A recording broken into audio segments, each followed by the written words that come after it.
इसके बाद हम टाइम टेबल आपको बताएंगे। तो टाइम टेबल जो है वो पूरे दिन का टाइम टेबल बनाया गया है कि डेली आपको सुबह से लेकर रात तक क्या शेड्यूल फॉलो करना है। अच्छा, ये टाइम टेबल जो है वो आप अपने हिसाब से बना सकते हैं, मैंने मेरे हिसाब से बनाया है, पर उस टाइम टेबल को देखकर आपको हेल्प मिल जाएगी कि आपको अपना रूटीन कैसे बनाना है। ठीक है, क्योंकि सबका अपना अपना टाइम टेबल होगा, सबका अपना अपना रूटीन होगा। कोई छोटी बच्ची है, कोई कॉलेज की बच्ची है, कोई स्कूल जा रही है, कोई लेडी है, किसी के छोटे छोटे बच्चे हैं, कोई जॉइंट फैमिली में रहता है, कोई इंडिविजुअल रहता है। तो इस तरीके से सबका अपना अपना टाइम टेबल होता है, सबका अपना अपना अंदाज होता है कौन कब कैसे किस हिसाब से कौन सा काम कब करेगा। ठीक है, पर एटलीस्ट आप टाइम टेबल ज़रूर बनाएं। उससे क्या होगा, आपका जो नियम के अनुसार चलेंगे, डिसिप्लिन में रहेंगे। और हुजूर पाक सल्लल्लाहु अलैहि वसल्लम के अखलाक में ये भी था कि वो डिसिप्लिन से जीते थे। अगर हम बिना कानून कायदे के जिएंगे तो हम कुछ भी काम नहीं कर पाएंगे। और इसलिए अक्सर लेडीज़ की ये प्रॉब्लम होती है, ये शिकायत होती है कि हमें तो वक्त ही नहीं मिलता, हम आपके वीडियो कैसे सुने कैसे देखें, हमें वक्त ही नहीं मिलता। अगर वो रमज़ान के अलावा भी पूरे साल भर का टाइम टेबल बनाएं, डेली रूटीन का जो एक ही बार बनाना होता है उनके टाइम के अकॉर्डिंग, तो बेशक वो सारे काम कर सकती है इंशाल्लाह। ठीक है, पर हम अधिकतर वक्त बातों में, लफरेबाजी में और फ़ोन पर बातों में, इनमें हम ज़ाया कर देते हैं। कुछ औरतें बाज़ारों में जा जाकर ज़ाया कर देती है, कुछ टीवी देखकर ज़ाया कर देती है, और फिर हम कहते हैं कि हमें तो टाइम ही नहीं मिलता। तो मेरी माँ बहनों, ये टाइम का भी हमसे सवाल पूछा जाएगा कि आपने 24 घंटे में आपका टाइम जो है वो अल्लाह के रास्ते में, अल्लाह के दीन को समझने में कितना इस्तेमाल किया, और वो टाइम ही हमारा क्वालिटी टाइम माना जाएगा। ठीक है, तो हमें कोशिश करनी चाहिए कि हमें फ़िज़ूल टाइम में से बहुत टाइम को बचा बचा के हमें दीन की तरफ वो टाइम को यूटिलाइज़ करना, उसको खर्च करने का हमें उसकी प्रैक्टिस करनी चाहिए। ठीक है, अल्लाह ताला हम सबको हिदायत दे और इस्तिकामत दे। तो हम शुरू करते हैं। तो पहले हम शुरू करते हैं सिलेबस में मैं आपको चांद देखने की जो दुआ है सबसे पहले वो बताऊंगी, क्योंकि आज ही रात को ये आपको दुआ पढ़नी है। वो दुआ ये है, अल्लाहुम्मा अहिल्लहु अलैना बिल यौमी वल ईमानी वस्समावाति वल इस्लामी रब्बी व रब्बुका व रब्बुकल्लाह। ठीक है, तो अल्लाहुम्मा, ए अल्लाह, हम पर ये चांद अमन वाला, ठीक है, अमन वाला, ईमान वाला, सलामती और इस्लाम के साथ तुलू फरमा। ए चांद, मेरा और तेरा रब कौन है? अल्लाह रब्बुल इज़्ज़त है। इसका मतलब ये है। और ये सिर्फ हमें रमज़ान के चांद देखकर ही नहीं पढ़नी चाहिए, बल्कि हर महीने के चांद रात को हमें ये पढ़नी चाहिए। जैसे कि हम हर दिन शुरू होता है तब भी हम मॉर्निंग के अस्कार पढ़ते हैं, सुबह शाम के अस्कार पढ़ते हैं। हम उठते ही अल्हम्दुलिल्लाह लज़ी अहयाना बादमा अमातना व इलैहि नुशूर पढ़ते हैं कि ए अल्लाह, तूने हमें फिर से ज़िंदा किया, उसके लिए तेरा शुक्रिया। तो और सोते हैं तब हम ये कहते हैं अल्लाहुम्मा बिस्मिका अमूतु व अहया, कि या अल्लाह ताला ज़िंदगी और मौत देने वाला तू है, क्योंकि हमें नहीं पता ना कि ये रात हमारी आखिरी रात भी हो सकती है। क्योंकि जो नींद होती है वो हमारी आधी मौत होती है, हमारी रूह कब्ज़ कर ली जाती है। अब वो रूह वापस अगर बॉडी में नहीं आती है तो हम हमेशा के लिए मर जाते हैं। तो ये अल्लाह का शुक्रिया हम सुबह उठते ही करते हैं कि या अल्लाह ताला तूने हमें ज़िंदगी दे दी। ठीक है, तो ये समझने की ज़रूरत है कि हमें बात बात पर अल्लाह का शुक्रिया अदा करना है। जितना अल्लाह का शुक्रिया अदा करेंगे उतना ही अल्लाह राज़ी होगा, और जितना अल्लाह हमसे राज़ी होगा उतना ही हमारा सारे काम काज परेशानियाँ सब का हल जो है वो अल्लाह ताला कर देगा। ठीक है, तो सिलेबस में चांद देखने की जो दुआ है वो मैं आपको बता चुकी हूँ, और आप घबराएं नहीं, मैं इंशाल्लाह आपको एक वीडियो भी भेजूँगी, तो आप लोग अभी से देख लीजिए, नोट कर लीजिए। मैं आपको बार बार कहती हूँ, साल भर हो चुका है मुझे ये कहते कहते कि आपको लिखने की आदत होनी चाहिए। आप अपने अंदाज में लिखें। जब तक नहीं लिखेंगे आपको कोई भी याद दहानी नहीं होगी, याद नहीं रहेगा। ठीक है, तो आपको लिखना है, क्योंकि अल्लाह ताला ने सबसे पहले दुनिया बनाने से पहले भी ही कलम को पैदा किया था। ये आप सभी को पता है। तो कलम की बहुत बड़ी ताकत होती है। तो हम शुरू करते हैं सिलेबस से। सिलेबस जो है डेली बेस पे मैं आपको रोज़ाना का एक पारा ट्रांसलेशन वाला भेजूंगी इंशाल्लाह, ठीक है। पिछले रमज़ान मैंने मेरा खुद का भेजा था, पर इस रमज़ान मैं चाहती हूँ कि जिनका मैंने स्कॉलर्स का सुना है बहुत बेहतरीन अंदाज में और डीपली बताती हैं, तो इंशाल्लाह हम उनका सुनेंगे, डॉक्टर फ़रहत हाशमी का, ठीक है। तो मैं जैसे कि पारा नंबर 1 आएगा रोज़ा नंबर 1 को, इसी तरह हम चलते चलते पारा नंबर 30 रोज़ा नंबर 30 तक इंशाअल्लाह अल्हम्दुलिल्लाह पहुंच जाएंगे। और हम इस तरीके से एक पूरा कुरान ट्रांसलेशन के साथ, तर्जुमे के साथ, मतलब हम हमारी लैंग्वेज में समझ चुके होंगे इस पूरे रमज़ान में अल्हम्दुलिल्लाह, ठीक है। दूसरा जो वीडियो है वो सीरा का आएगा, मतलब हुजूर पाक सल्लल्लाहु अलैहि वसल्लम की डेली जो रूटीन और उनकी जीवनी है उसका एक आपको वीडियो डेली भेजा जाएगा। तीसरा आपको दीन के रिलेटेड टॉपिक आएगा, कभी पर्दे के हिसाब से, कभी ज़कात का, कभी रोज़े का, कभी नमाज का, कभी कुरान के रिलेटेड आएगा, कभी कोई छोटी मोटी जो हमारी मसले मसाइल होते हैं पाकी नापाकी का। तो इस तरीके से आपको डेली एक वीडियो रोज़ाना आएगा, ताकि आपको जितने भी कुरान पाक में अहकाम दिए गए हैं वो डिटेल में समझ में आ जाए इंशाल्लाह, ठीक है। तो वो एक वीडियो वो आएगा। फिर हम एक ऑनलाइन तरावी का लाइव वीडियो डेली भेजेंगे। जिन जिन को तरावी पढ़नी है, जिनको इच्छा है कि वो एक तरावी में कुरान भी कंप्लीट कर ले, तो वो ये तरावी का वीडियो अटेंड कर सकते हैं। ये वीडियो कोई कंपलसरी नहीं है, ठीक है। आपकी क्या कहते हैं कि आपकी ताकत के अकॉर्डिंग है। अगर आप में ताकत नहीं है कि आप सवा पारा पढ़ लो, या और आप जैसे आप खुद पढ़ते थे छोटी छोटी सूरतों वाली 20 रकातें, तो जैसे औरतें अक्सर पढ़ती है क्योंकि उन्हें बेशक कुरान हिफ्ज़ होता ही नहीं है, तो अगर आप वैसा पढ़ना चाहते हैं तो वैसा भी पढ़ सकते हैं। ये वाला वीडियो कोई कंपलसरी नहीं है, पर आप पढ़ेंगे तो इसमें भी आपका एक कुरान कंप्लीट हो जाएगा, ठीक है इंशाल्लाह। फिर एक मैं 5वां वीडियो जो है मेरा खुद का वीडियो, जो पिछले रमज़ान में जो पुराने मेंबर्स हैं उनको पता है, हमने शुरू ही इस सीरीज़ से करा था, रमज़ान सीरीज़। तो पिछले रमज़ान में जो वीडियो अपलोडेड है यूट्यूब पे, वही मैं रोज़े के हिसाब से भेजूँगी। बस ये ध्यान रखना, उसमें कंफ्यूज ना होना, क्योंकि उसमें मैंने पहले रोज़े में जो डे आता है वो डे भी डिस्क्राइब किया है। तो आप सोचेंगे कि जैसे कल रोज़ा है तो कल तो अलग दिन है और इसमें अलग दिन बताया जा रहा है, तो आप कंफ्यूज ना होइएगा। मैं पहले ही बता रही हूँ, क्योंकि वो मैं अभी के नहीं अपलोड करूँगी, क्योंकि वो लास्ट वाले मैंने अपलोड किए हुए हैं। अभी इसलिए नहीं करने का पर्पज़ है क्योंकि इधर अभी पिछले रमज़ान से अभी जो मेंबर्स है बहुत सारे नए जुड़े हैं, तो उनको पहले वो वीडियो बताने ज़रूरी है, ठीक है। तो इंशाल्लाह जब हम ये एक बार रमज़ान कंप्लीट कर लेंगे, ये सीरीज़ सुन चुके होंगे, नेक्स्ट रमज़ान में इंशाल्लाह अल्लाह जब पहुंचाएगा तो हम दूसरे वीडियोस उसमें बनाएंगे दुआओं के, सारे इंशाल्लाह दुआ की सीरीज़ होगी। तो इंशाल्लाह अल्लाह ताला बस हम सब की उम्र दराज करे और हम सब इस काम में लगे रहें, बस यही मेरी दुआ है। तो वो इंशाल्लाह अगले रमज़ान की है, तो वो अभी बात करने का कोई मतलब नहीं है। अब ये था हमारा शेड्यूल, ठीक है, कि हम टोटल 5 वीडियो भेजेंगे। एक कुरान का तर्जुमे के साथ पारा, एक सीरा, एक दीन रिलेटेड वीडियो, एक ऑनलाइन तरावी की वीडियो और एक मेरी खुद की रमज़ान सीरीज़ की लास्ट रोज़े वाली वीडियो, ठीक है। तो ये 5 वीडियो में से आपको एक स्किप कर सकते हैं आप। बाकी मेरी रिक्वेस्ट है, आप बिल्कुल ये 1, 2, 3 और 4 वीडियो न स्किप करें।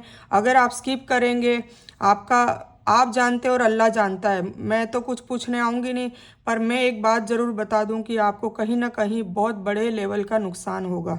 नुकसान मतलब आप दीन में मतलब जो रमज़ान में जान सकते हैं वो बहुत मुश्किल से दूसरे रूटीन में हम नहीं जान सकते हैं ना।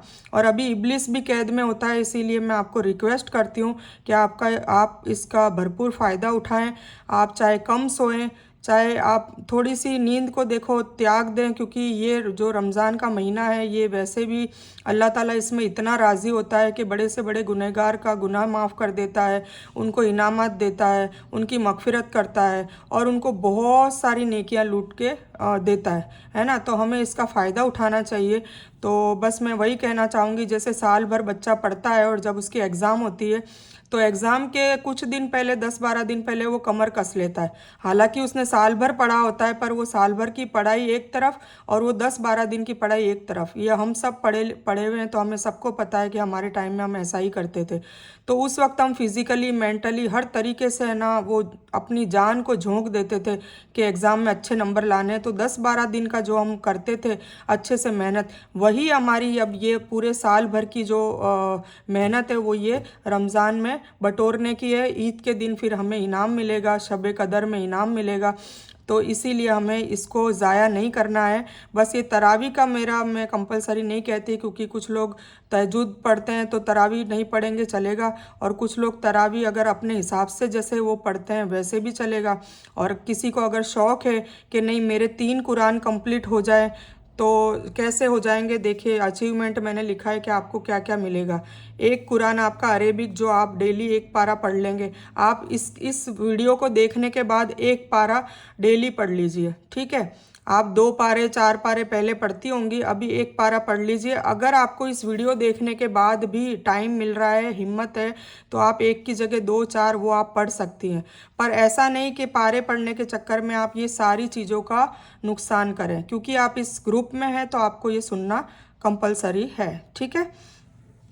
और अब इसमें क्या होगा कि एक कुरान अरेबिक में आप खुद पढ़ेंगी तो एक कुरान वो हो जाएगा इस रमज़ान में।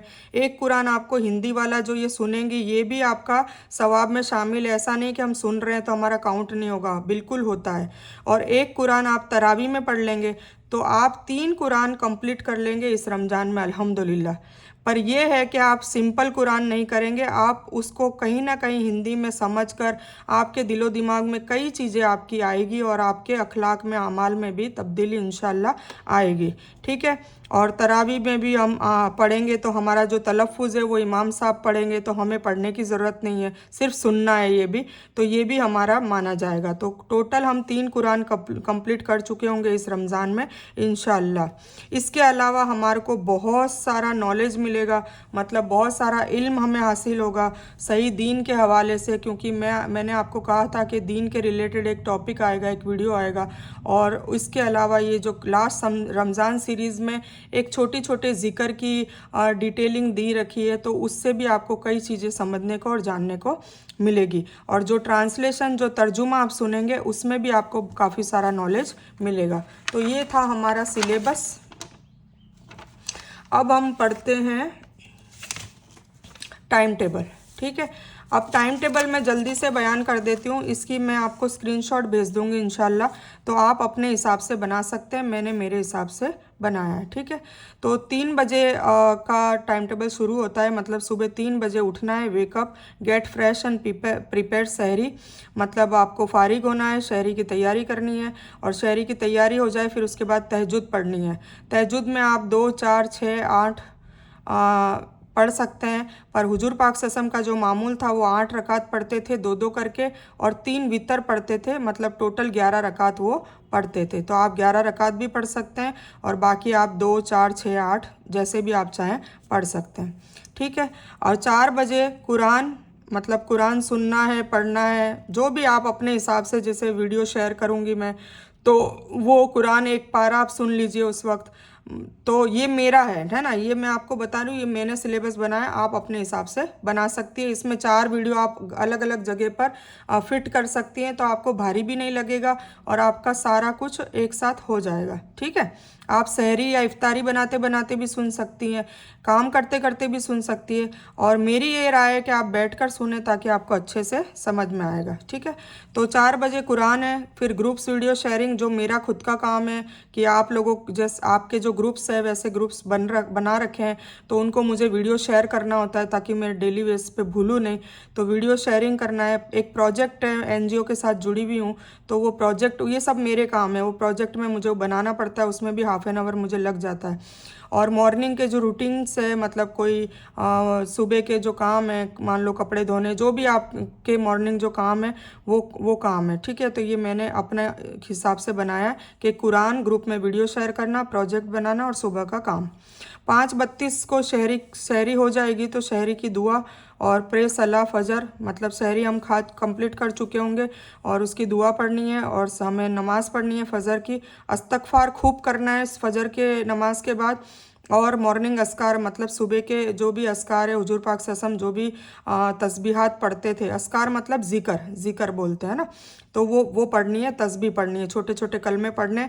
वो कलमे जो है मोस्टली आपको, जो मैंने अभी कहा था कि मेरी एक वीडियो लास्ट रमज़ान सीरीज़ की जो भेजूंगी उसमें आपको वो अधिकतर मैंने बताए हैं, ठीक है, तो वो वहाँ मिल जाएंगे।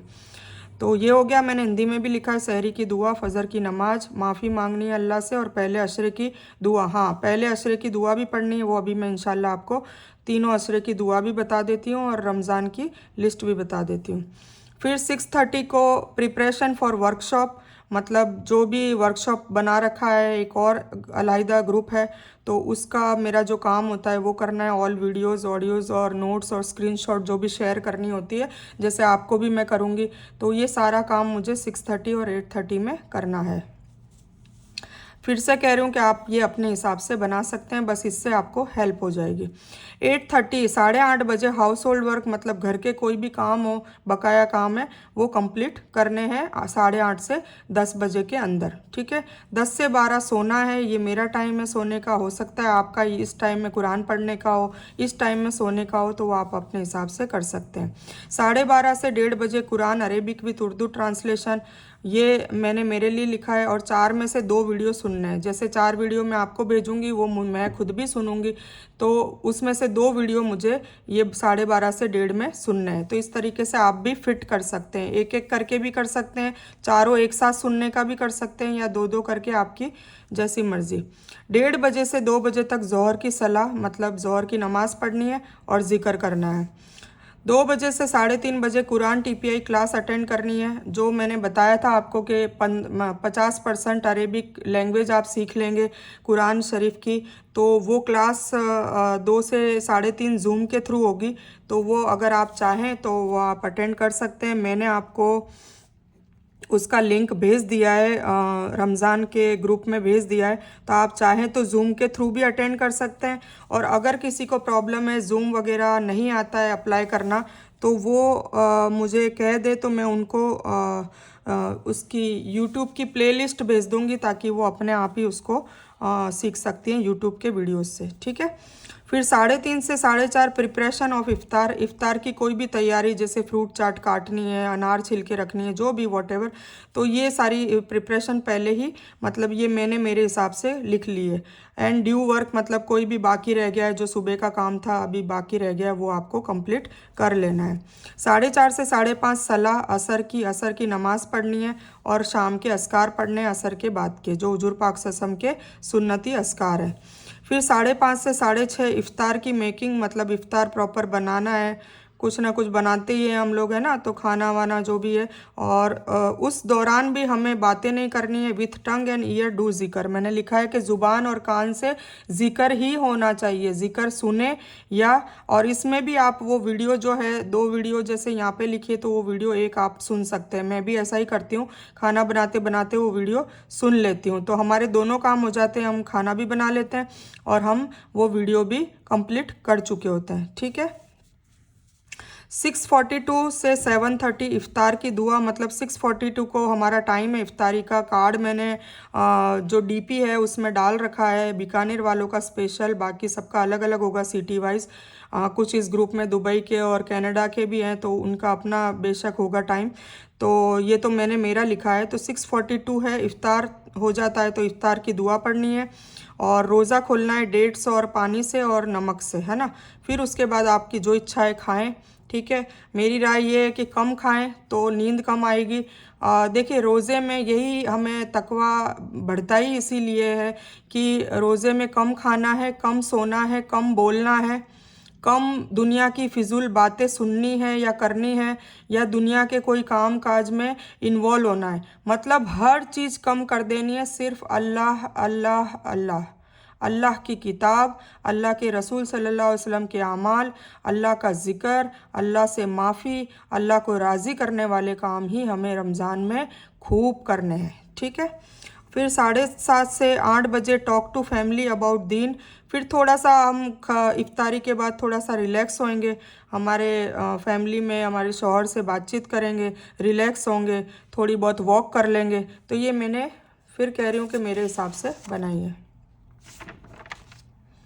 फिर 8 बजे ईशा का टाइम हो जाएगा तो ईशा की प्रेयर, फिर उसके बाद तरावी। मैं तो तरावी पढ़ती हूँ तो तरावी पढ़नी है, आप लोगों को पढ़नी है तो आप तरावी पढ़ सकते हैं, वरना इस टाइम में आप एक वीडियो वो वाली सुन सकते हैं जो 4 वीडियो में से है, तो वो आप अपने हिसाब से कर लें। फिर उसके बाद सूरे मुल्क और सूरे सजदा पढ़नी है जो हुजूर पाक सल्लल्लाहु अलैहि वसल्लम पढ़ा करते थे।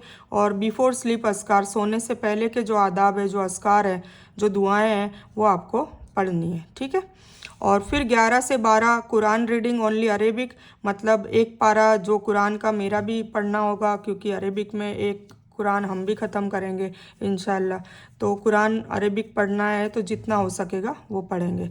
And watch some scholars video, और कुछ स्कॉलर्स की वीडियो मेरे रूटीन में ही है, डेली है, रमज़ान की बात नहीं है, डेली ही होता है। तो ये मेरा रूटीन है। ठीक है। तो कुल मिला के फिर रात को बस सोना है। अल्लाहुम्मा बिस्मिका व अमुतु, अल्लाहुम्मा बिस्मिका अमुतु व अहिया। ठीक है। ये सोने की दुआ है।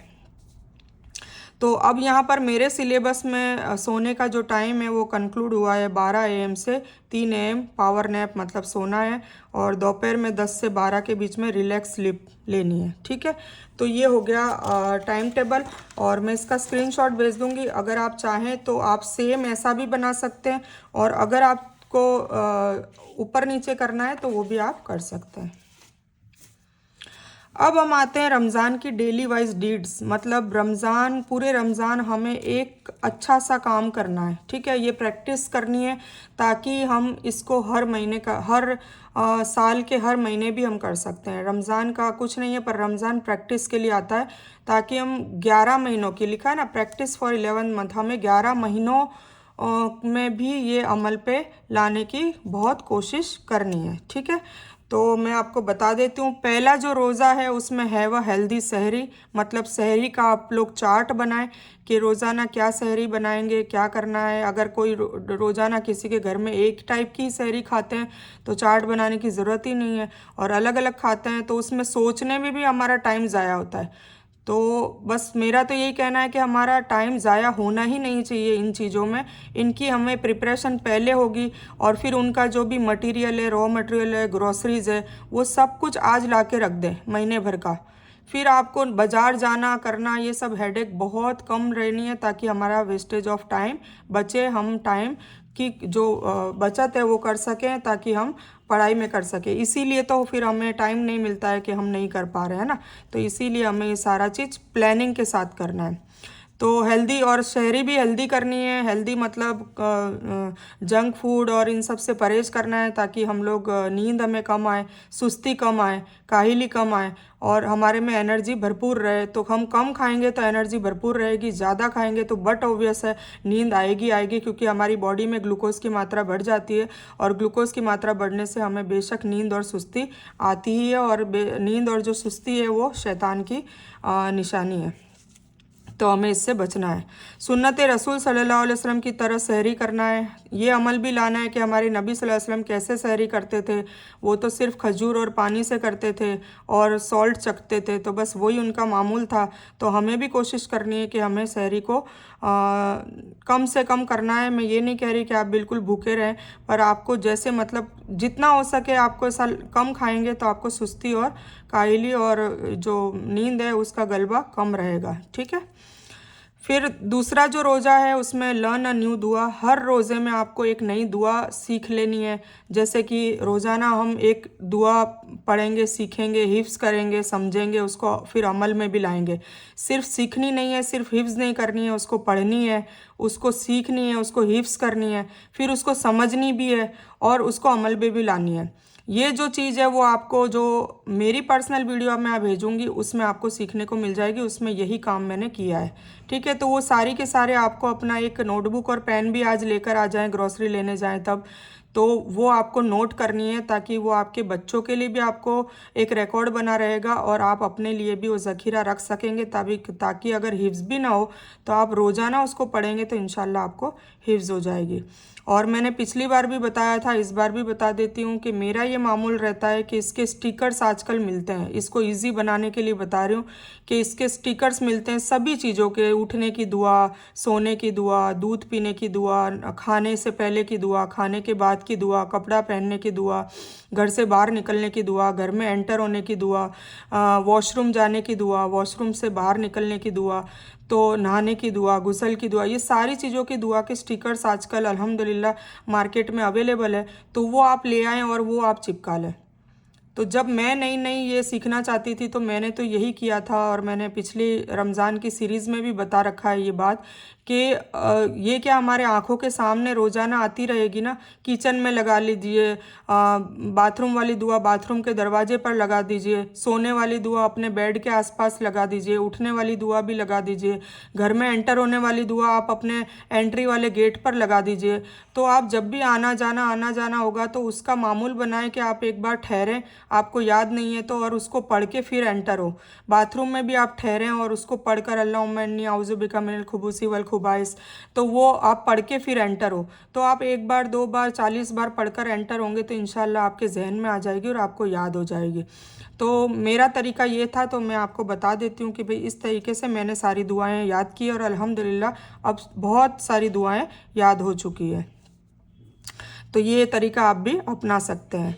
फिर तीसरे रोज़े में हम टीच वन गुड डीड्स, मतलब हम हमारे बच्चों को, good deeds to a child, हम हमारे बच्चों को एक नया अमल सिखा सकते हैं। कुछ भी, जैसे कि आपको जैसे आप मान लो ये दुआ ही पढ़ रहे हैं तो वो दुआ आप भी पढ़ें और बच्चे को भी सिखाएं, तो उसको सिखाते सिखाते आप खुद सीख जाएंगे। तो रोज़ाना अपना बच्चों को एक नेकी का काम सिखाना है, जैसे भूखे को खाना खिलाना, कुरान में बार बार तरगीब दे रखी है, वो आप बता सकते हैं। लोगों के लिए हमदर्दी वाला कोई काम है, या जानवरों से सिला रहमी करनी है, ये वाली बात, या किसी की बीमारों को बीमारी पूछने का सवाब है, वो बता सकते हैं। तो आप छोटी छोटी चीज़ बच्चों को भी समझा और सिखा सकते हैं। तो ये आपको करनी है, खुद के लिए भी और अपने बच्चे के लिए भी।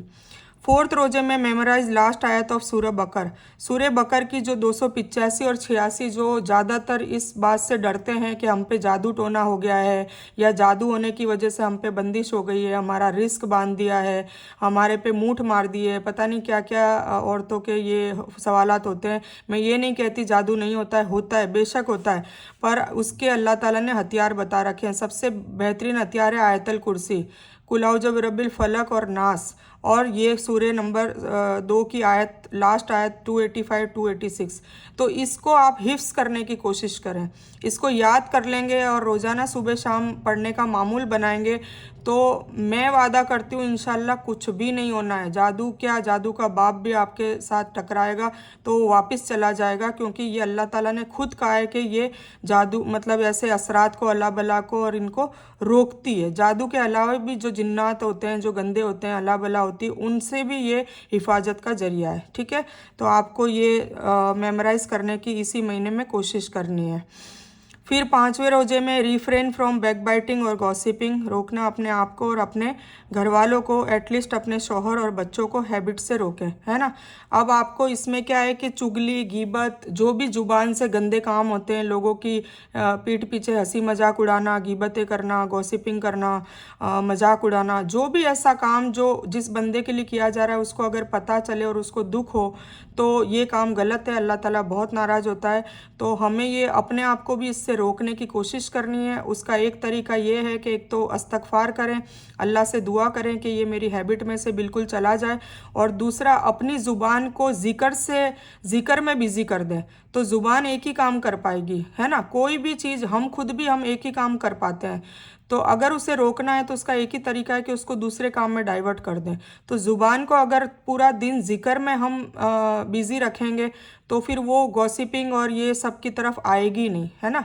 चुगली और इसके वो ज़ुबान से ही बोलना होता है ना, तो जिक्र करेगा बंदा या फिर गिबत और इसकी बातें करेगा। तो हमें फिजूल बातों से कुल मिला के अपने आप को रोकना है, और सिर्फ रमज़ान में ही नहीं रोकना है, हमें अपनी ज़िंदगी से ही इन चीज़ों को हटा देना है, और हमारे घर वालों को भी समझाना है, और एटलीस्ट अपने शौहर और बच्चों को तो रोकना ही रोकना है। ठीक है। दूसरे माने ना माने, बेशक नहीं मानते हैं, हम समझा समझा के थक जाते हैं, पर अपने शौहर और बच्चों को तो आप रोक ही सकते हैं और अल्हम्दुलिल्लाह वो रुक भी जाते हैं और इससे बहुत फ़र्क पड़ता है। फिर छठा रोज़ा गिव सदका, सदका देने की आदत डालें। चाहे 1 रुपया रोज का निकालें, महीने में दे दें इकट्ठा करके, पर रोज़ाना सदका अपने बच्चों के हाथ से, खुद अपने शौहर के हाथ से निकालने की एक आदत डालें। ठीक है। तो इस मंथ में बहुत सवाली मतलब मांगने वाले और साहिल मतलब मुसाफिर आएंगे, तो उनको भी आप खूब दें, सदका दें, खाली हाथ ना भेजें और ज़िद के नहीं, झिड़के नहीं, मतलब अगर आपके पास देने को नहीं है तो एटलीस्ट मुस्कुरा कर जवाब दें, उनसे माफ़ी मांगे कि हम नहीं दे सकते, पर उनको झिड़के नहीं, ये अल्लाह को बहुत नाराज़ करता है ये अमल। ठीक है। तो ये मामूल भी आप बनाएं। फिर 7वें रोज़े में नमाज पर दिल लगाएं, नमाज के वीडियोस देखें। तो ये वीडियोस वगैरह तो आपको करना ही नहीं है, मैं आपको भेजूंगी, आपको इंशाल्लाह वो सब समझ में आ जाएगा। तो नमाज के वीडियोस देखने हैं, नमाज सीखनी है, सुन्नत तरीका सीखना है, नमाज की सूरा और दुआएं जो होती है वो याद करने की कोशिश करनी है और उसको अपनी लैंग्वेज में समझनी है और अमल करने की नीयत भी करें। तो ये तो इंशाल्लाह मैं आपको जब वीडियो भेजूंगी आपको ये सब ढूंढने की ज़रूरत नहीं है, मैं खुद भेजूंगी और आपको बस वो देखनी है। ठीक है। फिर और इसमें हाँ ठीक है। और फिर 8वें रोज़े में गिव अप ऑन ग्रज।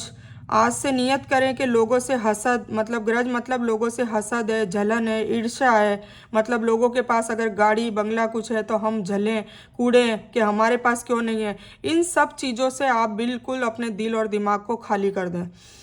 देखिए, आप जितनी हसद जलन करेंगे उतना ही माल उसका बढ़ेगा और हमारा कम होगा। तो आप ये चाहते हैं, आप अगर अल्लाह का शुक्र अदा करेंगे और उस भाई के लिए जिसके पास दौलत है उसको और दुआ देंगे तो हमारे पास भी दौलत आएगी। ये आप आजमा के देखिए, ये फॉर्मूला अल्लाह ने दिया है, मैंने नहीं दिया है, अल्लाह ने दिया है। ठीक है। तो आज से नियत करें कि लोगों से हसद जलन ईर्ष्या, लोगों को अल्लाह ने नेमतें दी हुई है उस पर मलाल और अफसोस न करें, बल्कि और इजाफे की दुआ करें ताकि अल्लाह आपको भी उसके बरकत से देगा। ठीक है।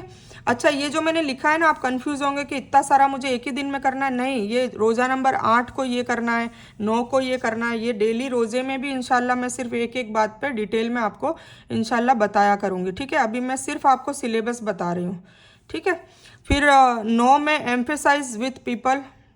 ठीक है। अब इन योर सर्कल, तो आपको क्या करना है कि अपने रिश्तेदारों और आसपास के लोगों से सहानुभूति रखें, हमदर्दी रखें।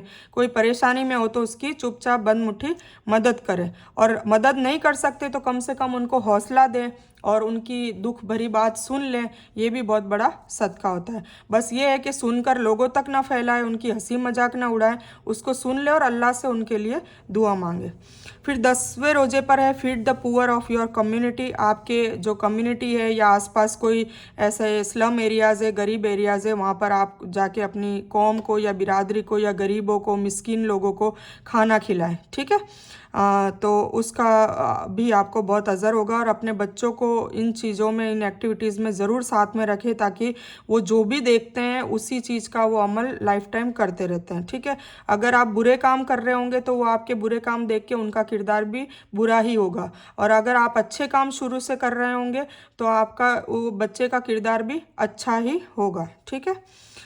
फिर हमारा यहाँ पर एक अशरा ख़त्म हो जाएगा, और वो जो एक अशरे की जो दुआ है वो भी इंशाल्लाह वो मैं पहले रोज़े में ही आपको बताऊंगी। तो पहले रोज़े में 1 से 10 तक वो दुआ आपको कसरत से ज़िक्र के हिसाब से पढ़ते रहनी है। फिर सेकंड अशरा हमारा शुरू हो जाएगा 11वें रोज़े में। उसमें हमें एक्स्ट्रा नफल पढ़नी है, सलातुल तस्बीह पढ़नी है, मगफिरत के लिए सलातुल तौबा भी हम पढ़ें, 2 रकात निफल सलातुल तौबा के नाम से। फिर कोई हाजत के लिए सलातुल हाजत पढ़ें। तो इस तरीके से एक्स्ट्रा जो नफल होती है उनकी हम तादाद हम धीरे धीरे इंशाल्लाह बढ़ाने की कोशिश करेंगे।